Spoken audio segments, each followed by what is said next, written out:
Hello guys, welcome to BBC Highlights and News. Israel-Hamas war live, more schools hit in heavy Israeli bombing of Gaza. Our cameras have captured the scenes in the aftermath of the attack on Al-Fakora school. Since our last roundup, we've published several new pieces of content covering all aspects of the conflict. Here are a few highlights. About 6,000 members of Thailand's Muslim minority have gathered at a mosque in the southern state of Patani in a show of solidarity with Palestinians in Gaza.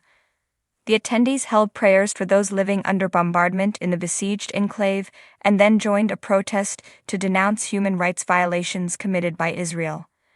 At least 23 Thai nationals are among the more than 240 people kidnapped by Hamas during the October 7 attack. Of the more than 1,405 people Israel says were killed in the attacks, at least 32 were Thai. On Friday, a veteran Thai politician from Thailand's Muslim minority said he met Hamas officials in Iran in an effort to secure the release of the Thai captives. Palestinian Health Minister Mai al-Khaila says the international community's silence regarding Israel's actions in Gaza serves as a green light for Israel to continue. The Israeli occupation army has extended its massacres to hospitals and their surroundings without any intervention from the international community, al-Khaila said in a statement, according to Palestinian news agency WAFA. Countries that should be upholding international law have failed in their duty to do so. Immediate action is required to halt these flagrant violations of international law, she said, calling for an end to the policy of double standards and selectivity in terms of support and condemnation. All the laws designed to protect medical and ambulance teams have been violated by the Israeli occupation, meaning that these teams are deliberately targeted and attacked with the intent to kill both doctors and patients. Demonstrations have been held across Iran to denounce the U.S. and Israel and to mark the 1979 takeover of the U.S. Embassy in Tehran as Israel bombards the Gaza Strip. Saturday marked the 13th day of the Iranian month of Aban, the day the U.S. Embassy was stormed by young revolutionaries shortly after the country's 1979 revolution, which birthed the current theocratic establishment in Iran. The November 4, 1979, takeover, which took place after the fall of Iran's U.S.-backed monarch, lasted 444 days and 52 Americans were held captive. Demonstrators, some of whom were children, started marching in Tehran about 9 a.m., 12:30 p.m. Greenwich Mean Time from Palestine Square in the downtown area to the site of the former U.S. Embassy, a few kilometers away. Read the full story here. We have just received a statement from the Turkish Foreign Ministry saying Ankara has recalled its ambassador to Israel for consultations due to the humanitarian crisis and continuing Israeli attacks in Gaza.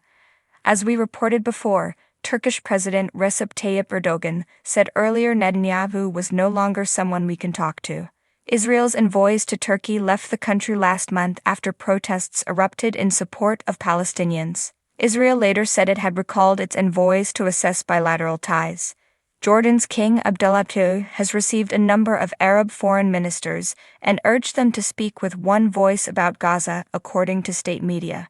He added that it was the duty of Arab countries to put pressure on the international community to stop the war on the besieged enclave. The monarch condemned the killings of civilians in Gaza and the occupied West Bank, state media reported. A freedom convoy for Palestine has departed from Istanbul to head to a U.S. military base in southern Turkey in solidarity with the people of Gaza. Cars and vans displaying Palestinian and some Turkish flags left the Ataturk Olympic Stadium on Friday morning and headed to the city of Adana, where the Incirlik Air Base is located. Find out more here. Survivors of today's Israeli bombing on Al-Fakora school have spoken to Al Jazeera from the Indonesian hospital. I was with my children trying to get some fresh eggs to feed them, one mother said. They have been starving for days. I managed to get my hands on some food and on the way back, missiles were fired on the school building. My daughter was hit by the shrapnel. Another woman, sitting in a corner of the emergency room, said, as our homes were shelled, we had nowhere to go at the UN school buildings. We thought the school could be safer. Now nowhere is safe, schools are shelled by missiles. There is no food or water. There is no electricity. Our children are starving, she said in tears. Even clothes. We ran for our lives barefoot. We were showered with missiles. Our starving children were killed, torn to pieces. Others suffered critical wounds. Our children are starving and bleeding. The whole world is watching. For days now, we've been gathering testimonies from civilians who described falling victim to Israeli attacks while trying to evacuate from northern Gaza to the south. Zulfikar Swerjo has also spoken to Al Jazeera about what he experienced on Friday. I used the coastal Al Rashid Road to flee northern Gaza, but about 500 meters 1,640 feet from the Gaza Valley, we came under a barrage of shells from Israeli warships anchored offshore. Also, Israeli snipers were stationed 1.5 kilometers, nearly a mile away in the Al-Zara area. All the vehicles traveling were ridden with shells and bullets. A horse cart was hit. All on board were killed. Even the animal was torn to pieces.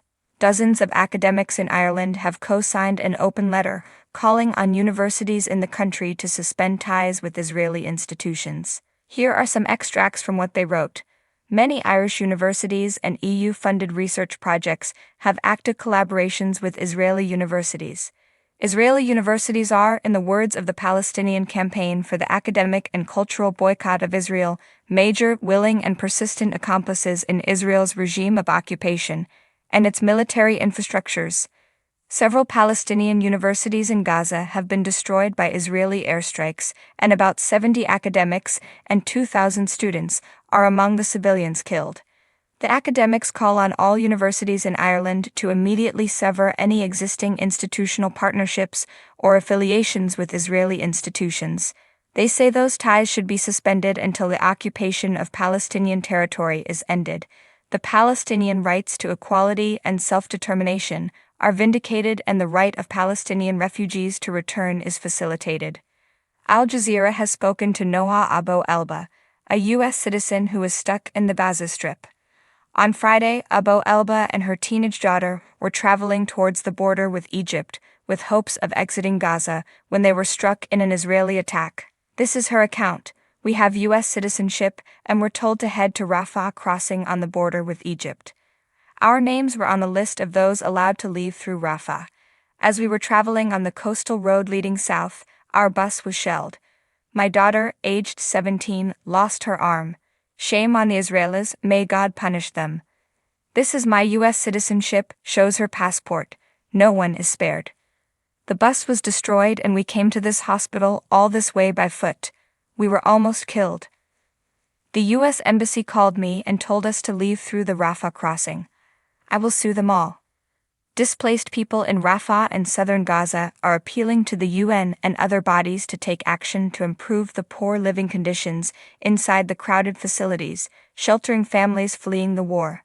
Sassan Abu Tayla said drinking water and electricity are not available inside the UNRWA schools, adding that she cannot prepare milk for her infant son. We do not receive food aid for the children, the Palestinian woman said. Abu Tayla also pointed out that there is a lack of cleanliness in classrooms, bathrooms, and courtyards, which has led to the spread of diseases among children, such as diarrhea, intestinal infections, fever, and vomiting. The generators of Kamal Adwan Hospital in the northern Gaza Strip have completely shut down due to the fuel shortage, the Interior Ministry in Gaza says. In his highly anticipated address on Friday, Hezbollah leader Hassan Nasrallah hinted at a protracted conflict, setting the tone for what he anticipates will be an enduring war. Thank you for watching. Please subscribe to our channel to see more.